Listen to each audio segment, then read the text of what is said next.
നമസ്കാരം. ജന്മഭൂമിയിലേക്ക് സ്വാഗതം.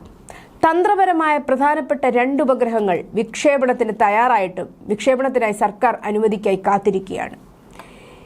ഇന്ത്യൻ ബഹിരാകാശ ഗവേഷണ സംഘടന ISRO, NVS-03, GISAT-1A എന്നിവയ്ക്കായുള്ള മിക്ക പ്രീലോഡ് തയ്യാറെടുപ്പുകളും പൂർത്തിയാക്കിയിട്ടുണ്ട്. എന്നാൽ ശ്രീഹരിക്കോട്ടയിലെ സതീഷ് ധവാൻ സ്പേസ് സെന്ററിൽ 2 ദൗത്യങ്ങളും നിർത്തിവച്ചിരിക്കുകയാണ്. NVS-03, EOS-05 എന്നിവയാണ് ഉപഗ്രഹങ്ങൾ. ഇതാദ്യമായാണ് കേന്ദ്ര സർക്കാർ ഉപഗ്രഹ വിക്ഷേപണത്തിന് അനുമതി നൽകാത്തത്.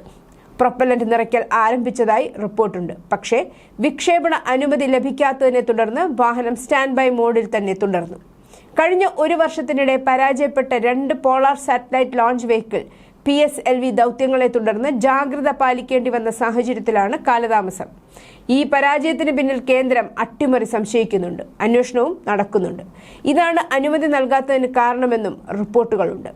PSLVയെ ഒഴിവാക്കി GSLV റോക്കറ്റിലാണ് ഉപഗ്രഹങ്ങൾ വിക്ഷേപിക്കുന്നത്. എന്നിട്ടും അനുമതി നൽകാത്തതിന്റെ യഥാർത്ഥ കാരണങ്ങൾ അന്വേഷണ റിപ്പോർട്ട് വന്നാലേ വ്യക്തമാകൂ. 2025 മെയ് മാസത്തിൽ PSLV C-61ഉം 2026 ജനുവരിയിൽ PSLV C-62ഉം പരാജയപ്പെട്ടതിനെ തുടർന്നാണ് നിലവിലെ തടസ്സം. 2 ദൗത്യങ്ങളുടെ 3ാം ഘട്ടത്തിലും അപാകതകൾ ഉണ്ടെന്ന് ISRO സമ്മതിച്ചിട്ടുണ്ടെങ്കിലും വിശദമായ അന്വേഷണ റിപ്പോർട്ടുകൾ പരസ്യമായി പുറത്തുവിട്ടിട്ടില്ല. പരാജയത്തിന് പിന്നാലെ അന്ന് കേന്ദ്ര ദേശീയ സുരക്ഷാ ഉപദേഷ്ടാവ് അജിത് ഡോവൽ PSC-യിൽ ഉൾപ്പെടെ നേരിട്ടെത്തി വിവരങ്ങൾ തേടിയിരുന്നു. പിന്നാലെ കേന്ദ്ര സർക്കാർ നിയോഗിച്ച പ്രത്യേക സംഘം അന്വേഷണവും തുടങ്ങിയിരുന്നു. PSLV C-62 ദൗത്യത്തെക്കുറിച്ച് അന്വേഷിക്കുന്ന സമിതി പരാജയത്തിന്റെ കാരണം കണ്ടെത്തിയതായി കേന്ദ്രമന്ത്രി ജിതേന്ദ്ര സിംഗ് അടുത്തിടെ പ്രസ്താവിച്ചു. എന്നാൽ കണ്ടെത്തലുകൾ പരസ്യമാക്കാൻ കഴിഞ്ഞിട്ടില്ല. സർക്കാർ മൊത്തത്തിലുള്ള സ്ഥിതിഗതികൾ അവലോകനം ചെയ്യുന്നുണ്ടെങ്കിലും പുതിയ വിക്ഷേപണങ്ങളൊന്നും അംഗീകരിച്ചിട്ടില്ലെന്ന് ഈ വിഷയവുമായി പരിചയമുള്ള ഉദ്യോഗസ്ഥർ പറയുന്നു.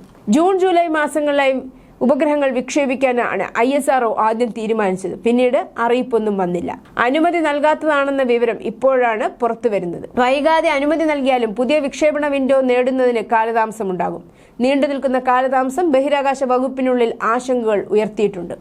ഉദ്യോഗസ്ഥരുടെ അഭിപ്രായത്തിൽ PSLV അന്വേഷണങ്ങൾ തിരിച്ചറിഞ്ഞ പ്രശ്നങ്ങൾ റോക്കറ്റിന്റെ 3ാം ഘട്ടവുമായി ബന്ധപ്പെട്ടതാണ്. കൂടാതെ GSLV Mk2 അല്ലെങ്കിൽ LV-M3 വിക്ഷേപണ വാഹനങ്ങളെ നേരിട്ട് ബാധിക്കുന്നതല്ല. 2025 ജനുവരിയിൽ റിപ്പോർട്ട് ചെയ്യപ്പെട്ട NVS-02 ദൗത്യത്തിലെ അപാകതയുമായി ബന്ധപ്പെട്ട ഭാഗിക കണ്ടെത്തലുകൾ ISRO മുമ്പ് വെളിപ്പെടുത്തിയിരുന്നു.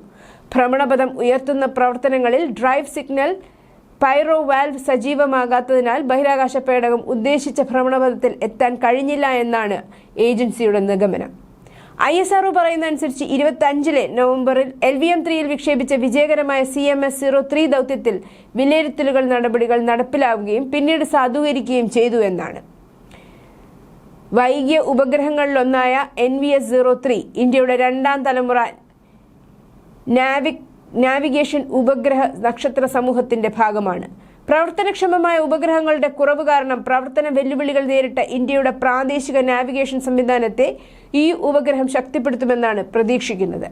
നിലവിലെ നക്ഷത്ര സമൂഹത്തിൽ 3 പ്രവർത്തനക്ഷമമായ ഉപഗ്രഹങ്ങൾ മാത്രമേ ഉള്ളൂവെന്നും ഇത് നാവിഗേഷൻ സേവനങ്ങളുടെ പൂർണ്ണ വിതരണം പരിമിതപ്പെടുത്തുന്നുവെന്നും സർക്കാർ ഉദ്യോഗസ്ഥർ അടുത്തിടെ സമ്മതിച്ചിരുന്നു. നെറ്റ്വർക്കിന്റെ കഴിവുകൾ പുനഃസ്ഥാപിക്കുന്നതിൽ NVS-03യുടെ വിജയകരമായ വിക്ഷേപണം ഒരു പ്രധാന ചുവടുവെപ്പായും കണക്കാക്കപ്പെടുന്നു. News desk Janmabhumi.